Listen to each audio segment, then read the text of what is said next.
but he's going to come right back. Yeah, Okay, we're live on the Power Chat series for the Music City Smackdown. Jackson, how are you doing today? I'm doing great. How about you? Good, good. Okay. All right. Well, we are talking about the Music City Smackdown, how it went, what your opinions were, and obviously how you did. So let's start off with how you did. I did great. It was a good weekend for me and performed well. Didn't drop at all. Forms and weapons went great for me. Felt really strong about the weekend. One of my strongest like open hand performances. Open hand is not my strongest. Mhm. Weapons is definitely my focus, my favorite thing to do. But forms overall, I think actually went better than my weapons. Funny enough, but forms I actually liked, and then weapons. It's just my weapons form. Just Yeah. love weapons, It's always right? a relief when you throw some hard tricks and you just hit them all. Especially, right? Yeah, yeah. I got a pretty hard form this year coming up with Battle of Atlanta. So it was kind of like my test run for the year. So we'll see how it goes. Yeah, for sure. That's coming up so soon. Tomorrow, it's kind of Yeah, kicking off, right? yeah. I So, leave today. so the Music City Smackdown. Tell me a bit more about how the event went and how it ran.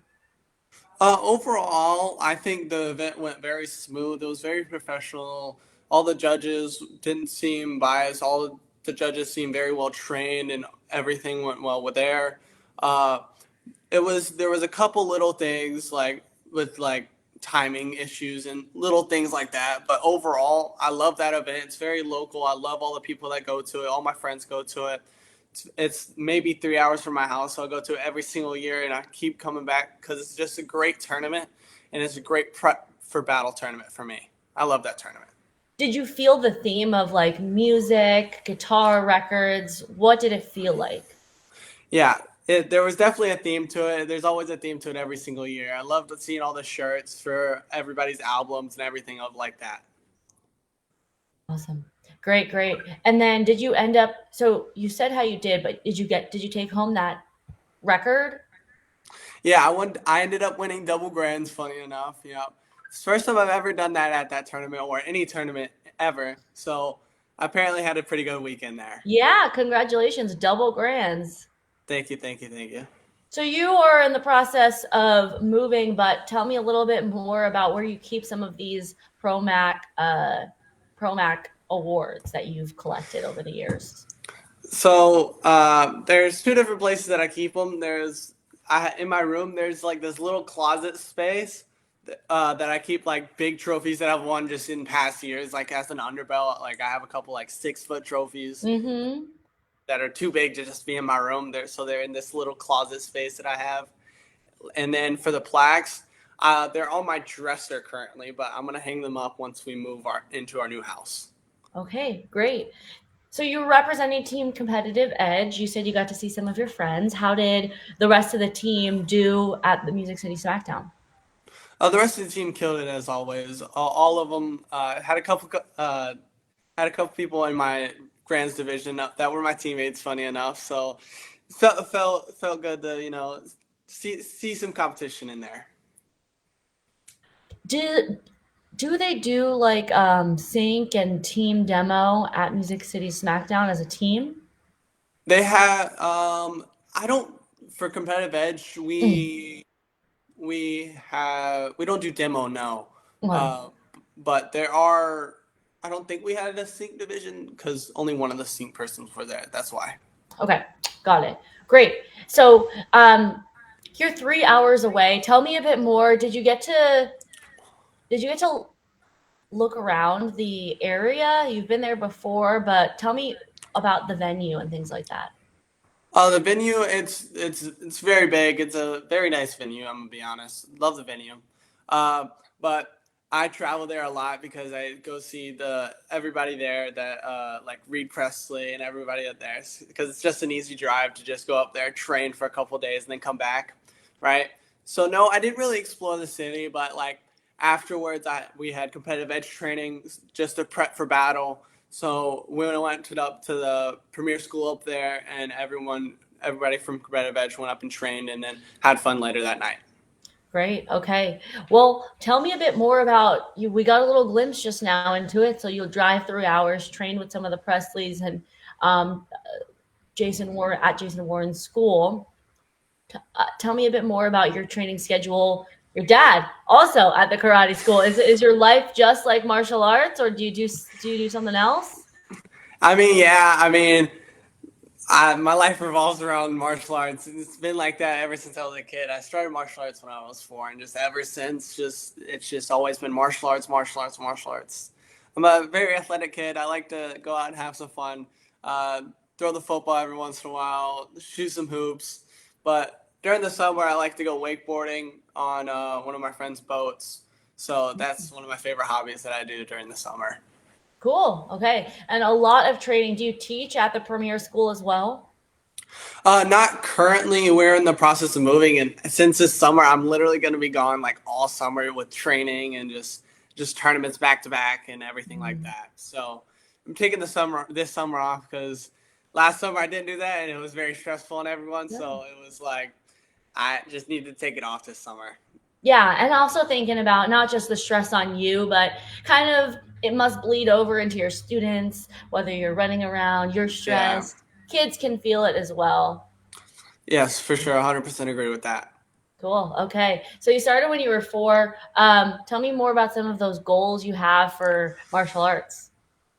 Well, as we know, everyone's dream team is got to be Paul Mitchell, so that's got to be the dream team. But the one time I realized that I was like, yeah, this is what I want to do. I want to say it was U.S. Open. Want to say 2014, 2015. So like I was 10 years ago. Yeah, a long time ago, right? 2014, 2015-ish. I went to U.S. Open, and my dad took me to see the night show, and I saw all the Team Paul Mitchell members on stage competing. I was like, yep, that's what I want to do. That's my goal. I want to be on that team and on that stage right there. Great. That's awesome to hear. So um I feel like a lot of the people who are on competitive edge eventually made themselves onto Paul Mitchell. So do you feel like you're situating yourself in the right direction? What more do you think it's going to take for you to get there, and how will you know, that you'll confident that you'll make it with those goals? Um, I just believe that I just need to be consistent all Mhm. year, right? I just moved up to division, so I just need to be consistent the rest of the year, and then I'll be seated and set for next year. Because I just turned 16 recently, so just moved up and everything. I'm starting to get seated and everything, so that's great for me, right? And then over the past couple years, I've started to surround myself, and my parents has helped me do this. But surrounding myself with the right people, right? Getting your name known is very important too. Just going up to coaches and everything like that, just talking to people, right? So Yeah. that's how I think is going to help me. Cool. Networking is a piece of the puzzle. Obviously, being the great martial artist, you said consistency. So your name's constantly there, and then it speaks for itself. But also, a lot of the team owners or team coaches want to know you're just like a good kid. You're a good person, would represent them well, and obviously, you're already on a team, competitive edge. Tell me a bit more about how you got onto that and how you're enjoying being on competitive edge right now. Um, let's see. I got on competitive edge. I want to say almost 2 years. Yeah, 2 years now. 2022. I got on competitive edge at. I believe my first tournament was Pan Am's.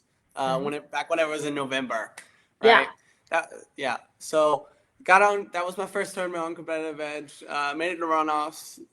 Suffered a drop, I believe, but felt good to be on that team. Felt like I had a little pep in my step ever since I've been on that team, and it's just really just helped mentally, I guess. But I love the team. I love everything that we have going for it. Great, great, cool. And circling back to that Music City Smackdown, what were your overall thoughts or any comments back to the promoter? I love the promoter. Right, talk to him every single tournament. Every time I'm wondering a question, I'm like, "Hey, what time's runoffs?" Right, because that's Mhm. the big question every year, right? but love the promoter, love everything they're doing for the sport. Great. Anything else that you'd like to see more of or less of in particular? Not really. I love the way that the tournaments ran. Love the venue. Love everything about it. Right. So just the message is keep doing what they're doing, and you'll see Yeah, Jackson back there every year. of course, right? Of course. Cool, great. Well, congratulations so much on your double grands wins. That's your first time winning double grands, so this is going to be a memorable one for you. Yeah, for sure, for sure. Cool. All right. Well, good luck at the Battle of Atlanta this weekend. I wish you Thank you, thank you. success. Thanks for coming on to the Power Chat series. Of course, of course. Thank you for inviting me. Cool. We are offline.